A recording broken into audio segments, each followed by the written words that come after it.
Hey everybody, it's Annette. Wanted to touch base with you before the storm comes in. It was supposed to start at 4, then it was supposed to start at 6. It was supposed to start at 7, and now it's 9. It's showing the freezing rain for all whatever time it starts tonight, and then all day tomorrow, and we know it's going to turn into ice.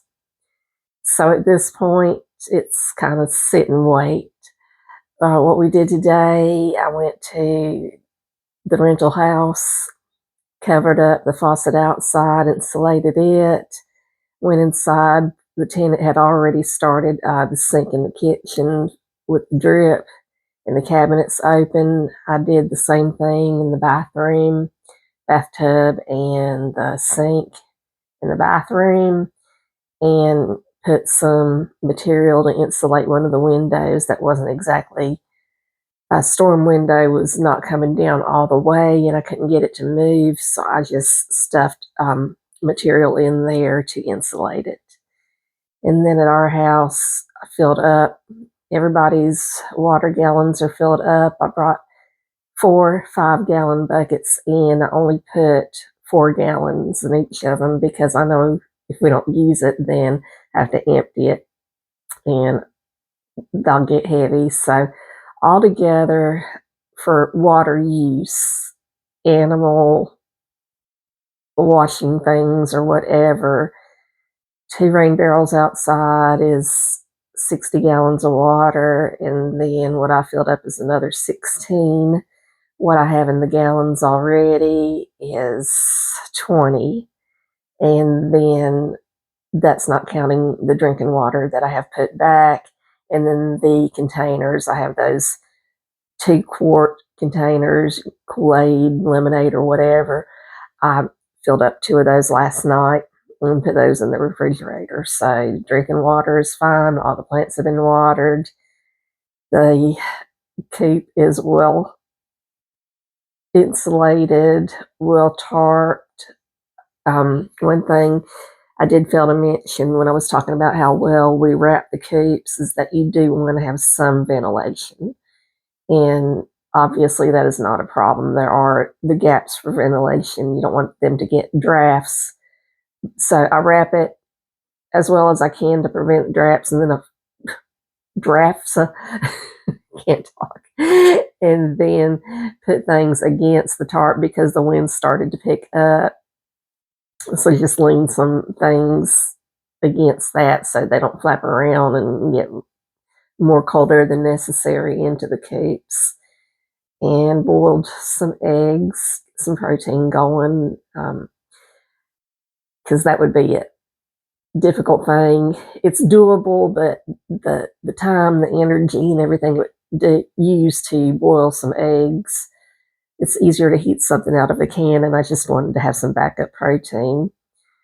So it's wait and see right now. There were still some people online, unfortunately, still looking for generators, propane, fuel canisters, and stuff like that. I think at this point, whatever we have, and that's including me, whatever we have, we make it work to the best of our ability with whatever comes our way. So I don't know. I'm talking for this particular area, North Carolina Piedmont, Zone 8B. It looks like we're still going to be dealing with the ice, and with ice, typically power outages. So kind of the same preps, except for the factor of needing to be warm that we utilize when we're preparing for hurricanes.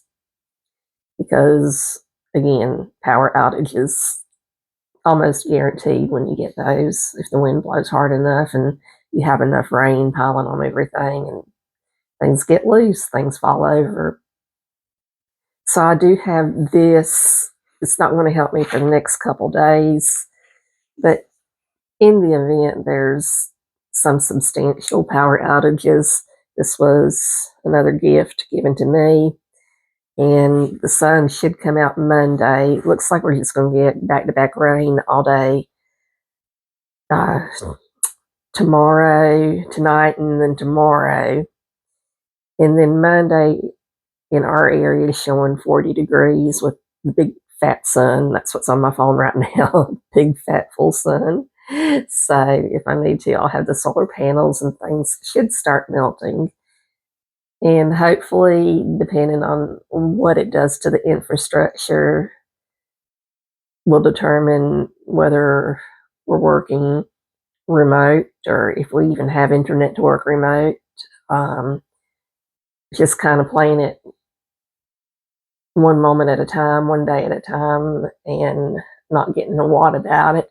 I would like to definitely say special words and thoughts and prayers for the people who will not have the luxury to stay at home, power or no power. I'm talking about your first responders, your law enforcement, all your medical personnel who are going in to take care of patients, line workers, firemen, God forbid,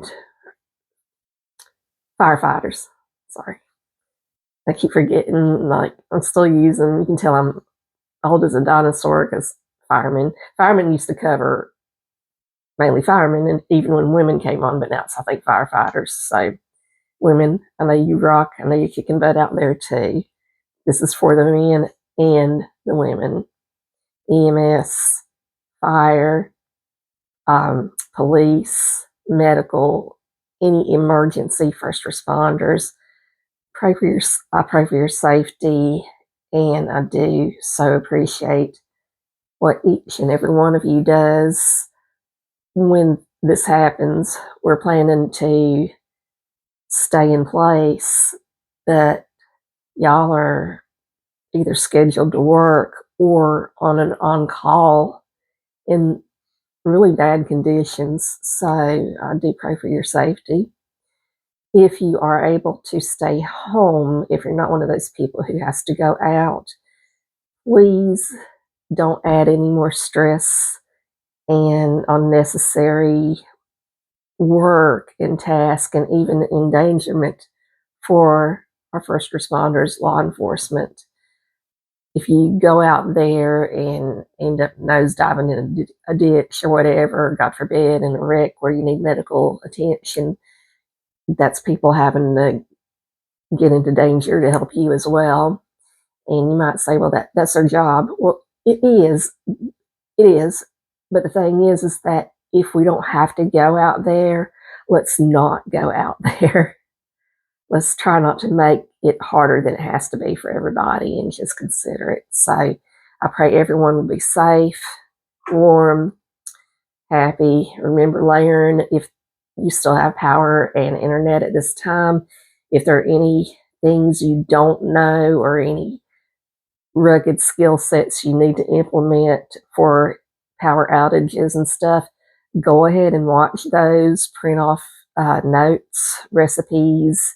There's bread you can make without Nan, Naan bread. Make that on a stove top. Add a little bit of something to whatever meal that you're cooking. It just is a comfort food, and it can be done. Just learn different ways to prepare your food or to layer to stay warm. Layering for power outages will be along the same lines of when you go to, and you can Google it, how to dress for, say, skiing or hiking in the mountains in the winter. And it will give you detailed layering systems that work and keep the base layer that keeps the moisture from pulling, it's moisture wicking, but it also insulates too. It's a really great base layer, and that's the one that's directly against your skin. Look up anything you need to look up now before we lose power, and stay safe, everybody. Until we talk again. Love y'all.